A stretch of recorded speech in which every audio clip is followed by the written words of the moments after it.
Fabulous. I got goosebumps through all of that from both of you. Thank you. Okay, so lots to think about there. We're going to change tone a little bit now, okay? Because some of you who have been to the Advisory Council before will know that one of the things that from the very beginning we have felt is incredibly important is the role of the arts and culture and storytelling in our society.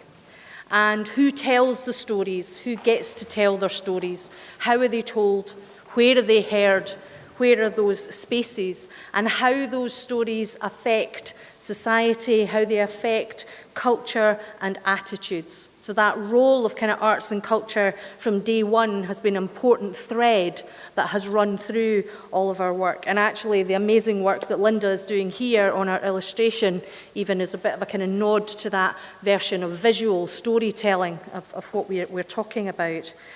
So I'm delighted that we're able today to give the floor to the amazing Jaimini Jethwa. Now, Jaimini has worked as a writer and filmmaker with award-winning documentaries and human rights. She graduated from the University of Westminster with a BA in filmmaking, screenwriting, and she's attended the National Film School, and she's a recent member of the BBC's New Writers Scheme and is trained through BBC Migrations and has written several short films for BBC Films and Glasgow Media Access. She's also sold out award-winning showcases here at the Dundee DCA and has had huge success at the Edinburgh Festival and Karachi Film Festival also. She's been shortlisted for script writing, several kind of shows including EastEnders, Casualty, Hollyoaks, River City and comedy sketches for TV and radio. Her films have been used by a whole range of organisations, including Abertay University, where she is a video producer and works with forensic science students, as well as teaches writing and filmmaking to young people across the UK. But also, Jaimini performed the amazing The Last Queen of Scotland. And I don't know if any of you caught this, and it's kind of run in stages across Scotland, but also online. But we're going to create some space for Jaimini to tell us about being the last Queen of Scotland. Thank you.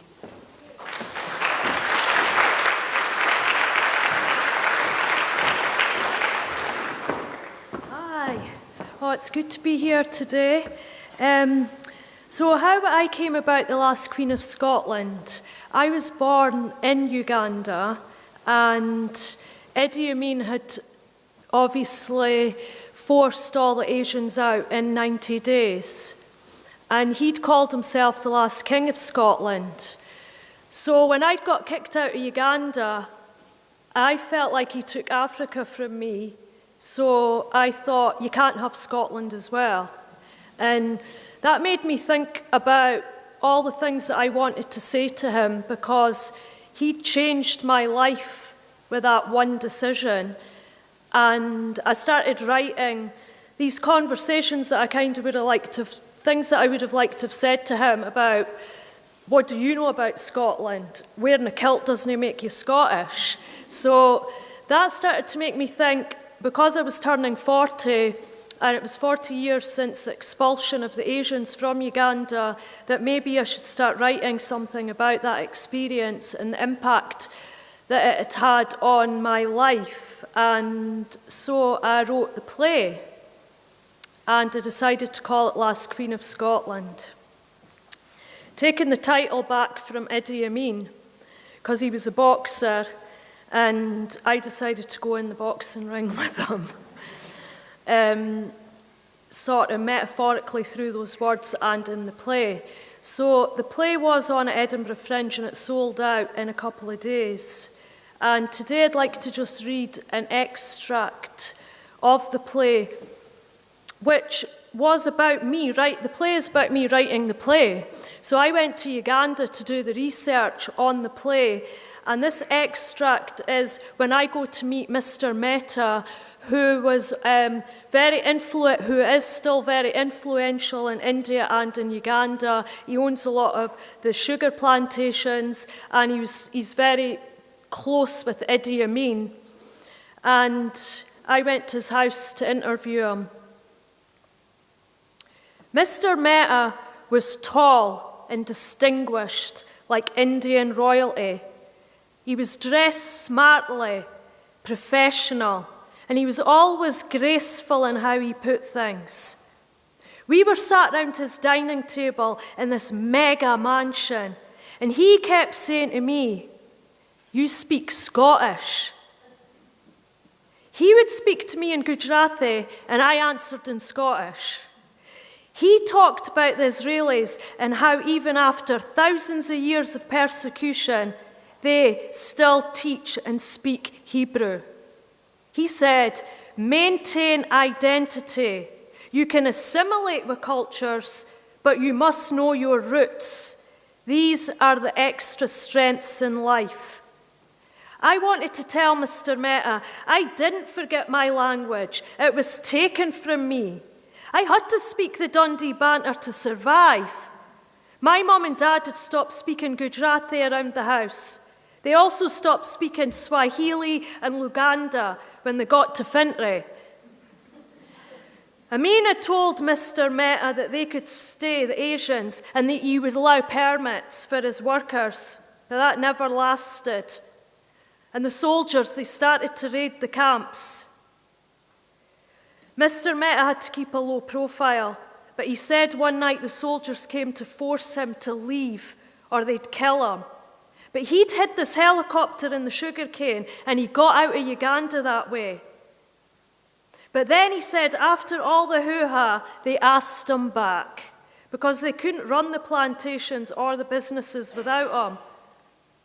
Mr. Mehta went on about the whole series of stories about what Uganda went through. Then he said,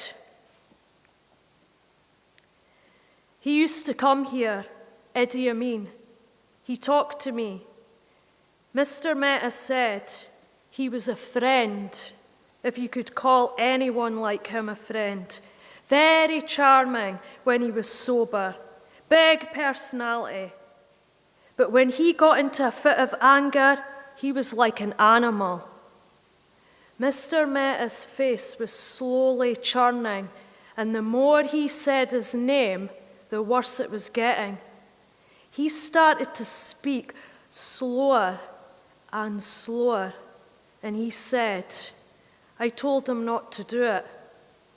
I told him not to do that, to expel the Asians. It will affect the economy of Uganda forever.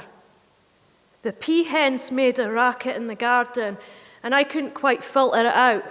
Mr. Mehta's looking dead straight at me when he said it again.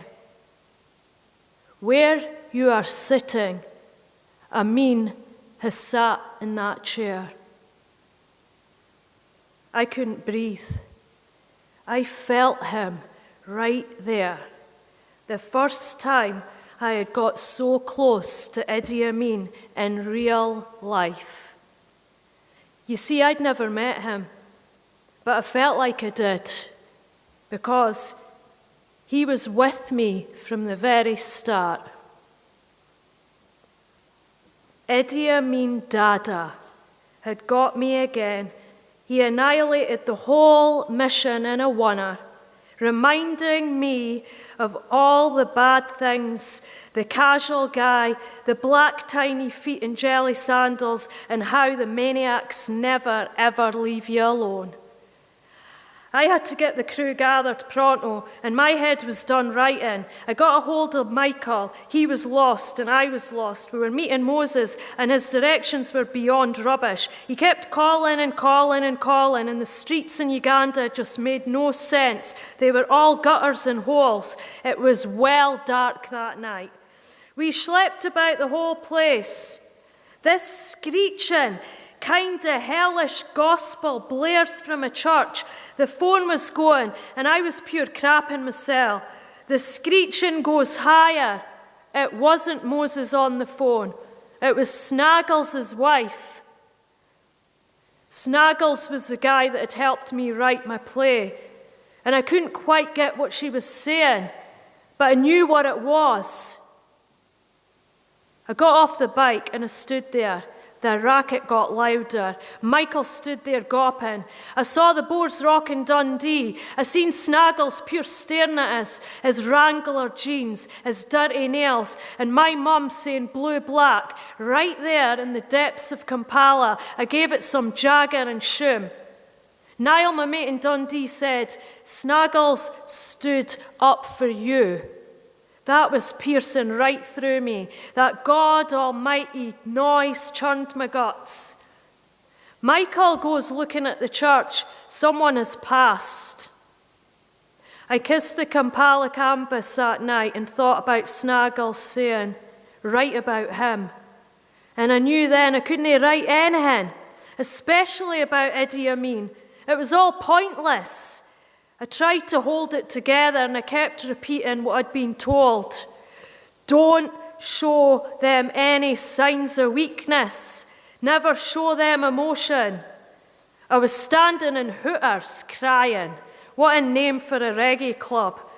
I wasn't planning to go mental, but it was all getting to me. Kampala City.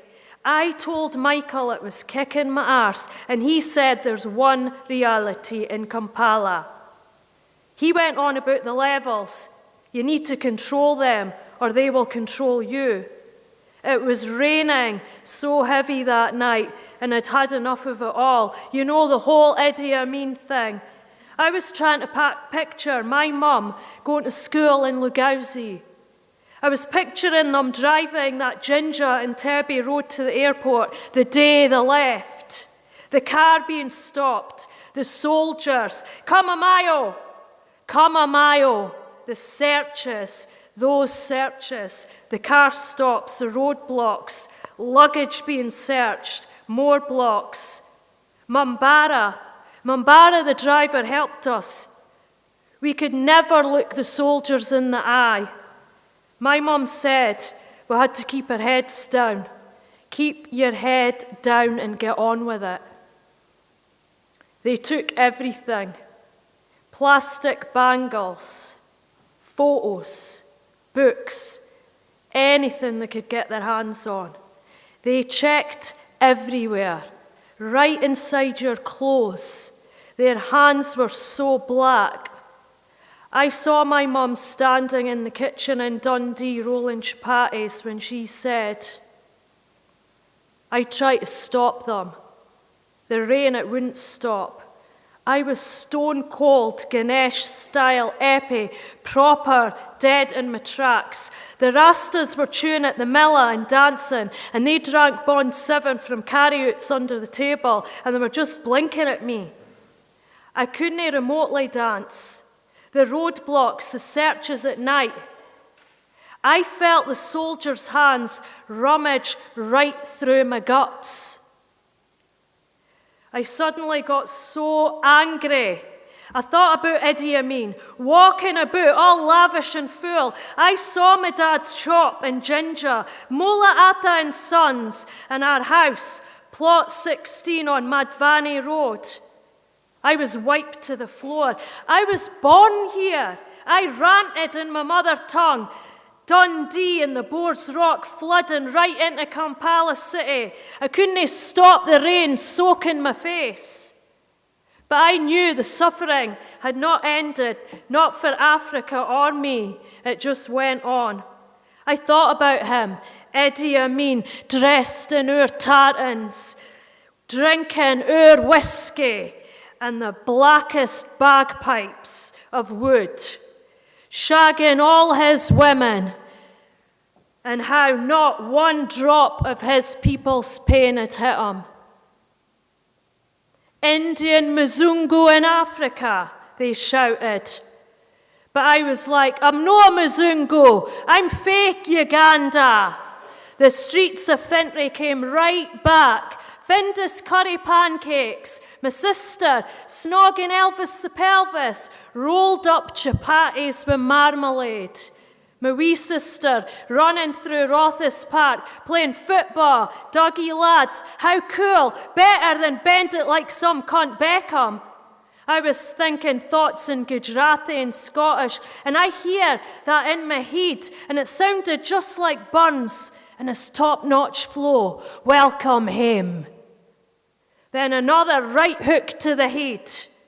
Pure scalp to the pus, just thinking about my mum standing at Dundee train station with 3 kids and pregnant, watching her get the number 9 bus to Ninewells Hospital by herself, having my wee sister, and all of that Fintry, Dundee, the pelters just kept coming. My dad working at 6 a.m, Michelin broke his hands and drinking his tenants from them cans. The endless news he watched, 2, 4, 6, 8, we don't want to integrate.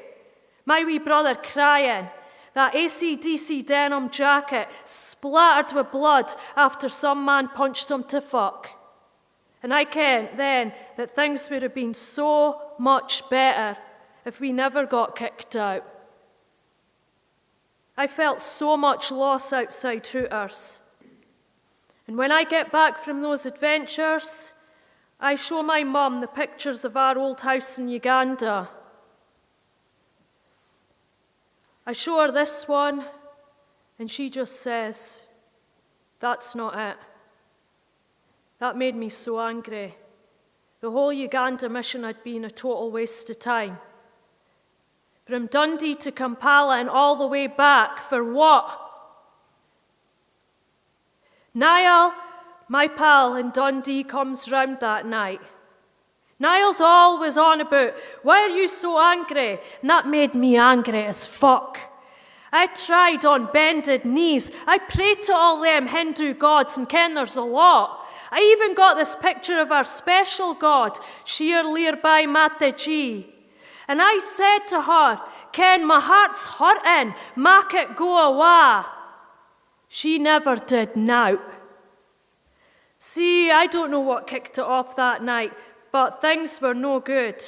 Niall wasn't his usual self, and I was banging on about Uganda and how nothing went right. And that's because of him. You know, he says, Niall, to me, I blame everything on Idi Amin, and I just did this to him. That wasn't a good move, because he starts to go on like, "You're stuck in an Idi Amin loop. Go on, rewind and check it out.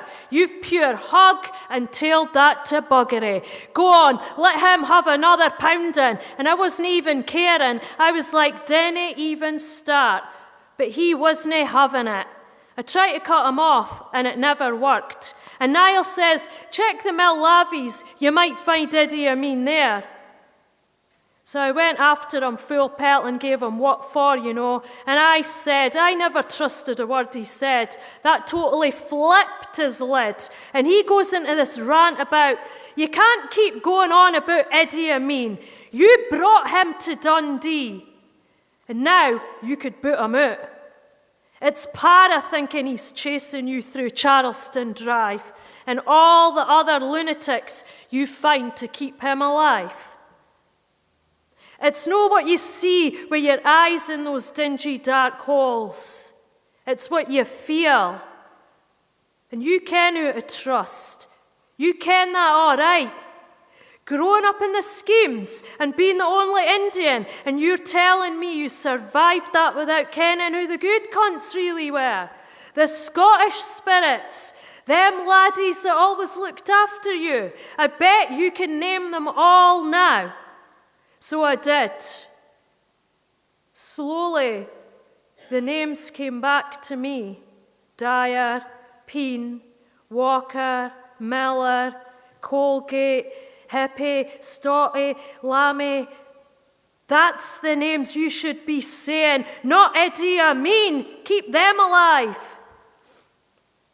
You say his name more than anyone else's. Like you say he's not your king. It's the Scottish people that made you who you are, gave you a heart, and all them nights of proper banter. I seen you on them rolls, but what are you saying now? He's got you. Won at last. He goes on. It's been sair as fuck for me to see you like that, going all the way through it and never getting out from under him. Idi Amin, is he worth it? What's the point in fighting him anyway? What's the point in fighting him? Honour, Niall. What do you know about it, white boy running the schemes? You've got your spar in the brew. What do you care? My dad got his shop taken off him. 7 shitty pounds in 90 days to leave everyone in Uganda, except the soldiers. See, I still see them marching right through the streets of Douglas. And if someone told me when I was growing up here in a culture where it's all about a pint and peanuts, 9 to 5, get on with it, be a missus, football rules, Dundee versus United, Adler against Fintry, Whitfield Shams, deep fried fitters, single fags smoked outside Berzones, straight up standing in the dole queue. If I kent then that some laddie was going to be my best mate, all those days I tried to run on Balloony Drive, Eddie Amin wandering about the cul-de-sacs of the Stobie. It was you out at Abdi that fought tyrants in the toddy with me and made us laugh. And I see my mum and dad, and they're proud. That's it. Them's the true battles, ains of the heart. And before I ken it, me and Niall are now sitting on the law thinking, will this ever work? 'Cause see, me and Niall, we go to the law that night. Niall said that I'd eaten the flesh of the dead, Eddie Amin and Mahid. So we had to get rid of him with this voodoo-busting ritual, milk and rice thrown out as the sun rises, and we sing and chant and do this mantra to try to some kind of Highland fling and Indian dancing to try and get rid of Eddie Amin from Dundee for good. So we're doing this thing. Om Namo Narayana, Om Naro Narayama, Om Namo, right on the Law Hill. You know, it was pretty mental, and I had to admit it. It was weird. I did it though, because sometimes you'll try anything. You know, I'd gone my 10 rounds and I was ready for the final blow. Niall wasn't chanting properly. He was sort of gobbing and spitting like a pure mink. He can't light his fag. So we cower inside his coat and it's freezing cold. And he goes, why are we even doing this? Why are you even writing this? And I said after a bit, it's my love letter to the D for giving us a hymn. And then he just winks, and it happened.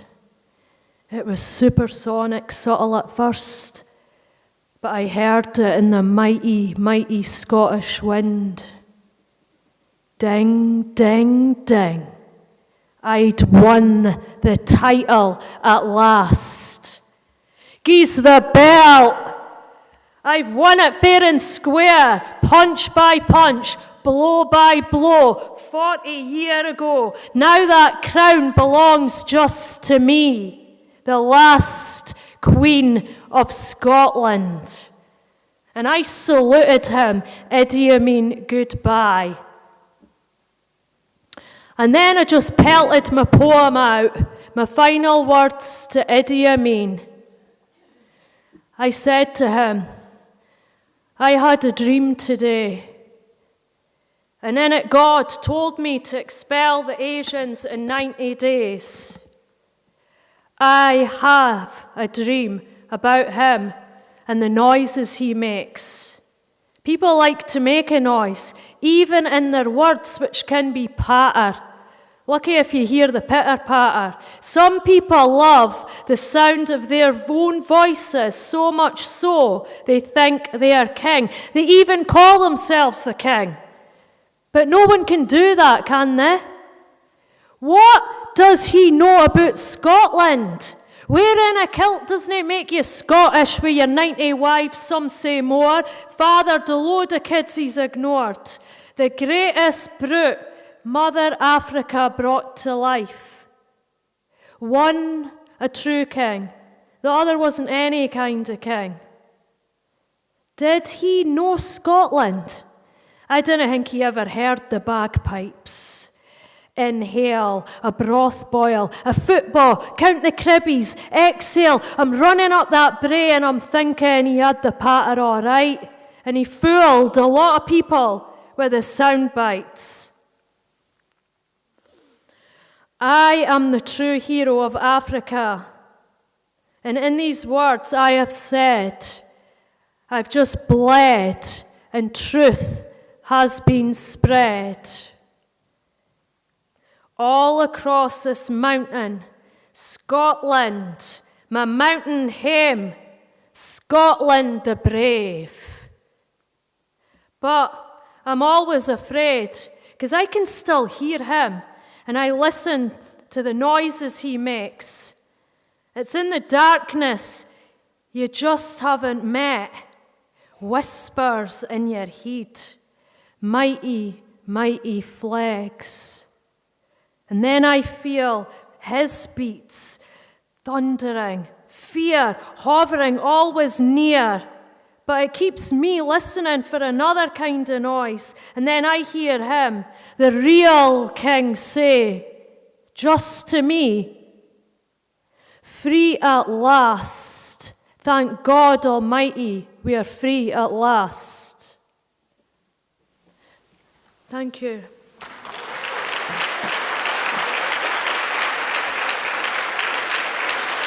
Thanks. Thank